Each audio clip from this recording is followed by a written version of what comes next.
أعوذ بالله من الشيطان الرجيم. بسم الله الرحمن الرحيم. والعصر إن الإنسان لفي خسر إلا الذين آمنوا وعملوا الصالحات وتواصوا بالحق وتواصوا بالصبر. صدق اللہ العظیم. سورہ والعصر آپ کے سامنے تلاوت کی ہے، جس کا ترجمہ کچھ اس طرح ہے: والعصر، قسم ہے زمانے کی، گزرا ہوا زمانہ، گزرتا ہوا زمانہ اس پر شاہد ہے.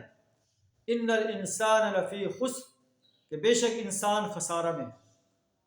الا الذین آمنوا وعملوا الصالحات، خسارہ سے صرف وہ لوگ بچ سکتے ہیں جو ایمان لائے، عمل صالح کرتے رہے.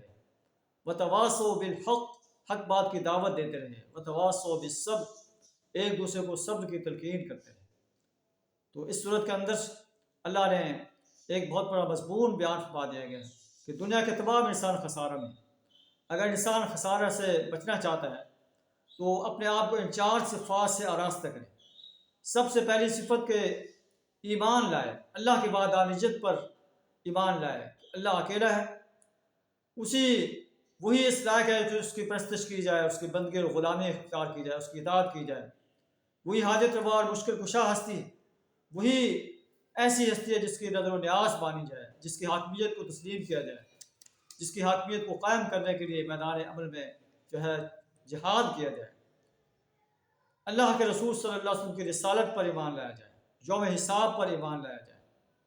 اس کے بعد عامل الصالحات، عمل صالح کرے. ایمان کے بعد اگر عمل صالح نہیں کرتا تو پھر بھی وہ کامیاب نہیں. عمل صالح ہر وہ عمل ہے جو اللہ اور اس کے رسول صلی اللہ علیہ وسلم نے ہمیں بتایا ہے. نماز ہے، روزہ ہے، حج ہے، زکوٰۃ ہے، امر بالمعروف ہے، نہی عن المنکر ہے.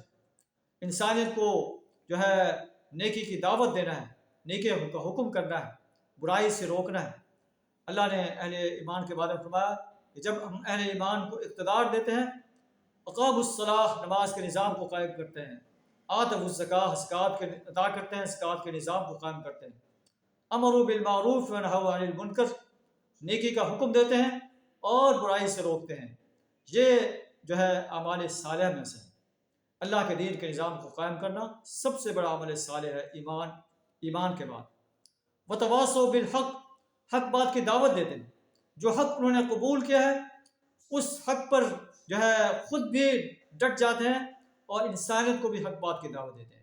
یعنی اکیلے نہیں رہتے، ایک معاشرہ بن کر، ایک جماعت بن کر حق کو غالب کرنے کے لیے کوشاں رہتے ہیں، باطل کو مٹانے کے لیے، برائی کو مٹانے کے لیے کوشاں رہتے ہیں. اور اس کی پاداش میں جو انہیں تکالیف برداشت کرنی پڑتی ہیں، خود بھی اس پر صبر کرتے ہیں اور دوسرے انسانوں کو بھی صبر کی تلقین کرتے ہیں. وتواصوا بالحق، حق بات کی دعوت دیتے ہیں. وتواصوا بالصبر، اور ایک دوسرے کو صبر کی تلقین کرتے ہیں، خود پر بھی صبر پر قائم رہتے ہیں. اللہ سے دعا ہے ہمیں اپنے اندر ان 4 صفات کو پیدا کرنے کی توفیق عطا فرمائے. وآخر دعوانا الحمد للہ رب العالمین.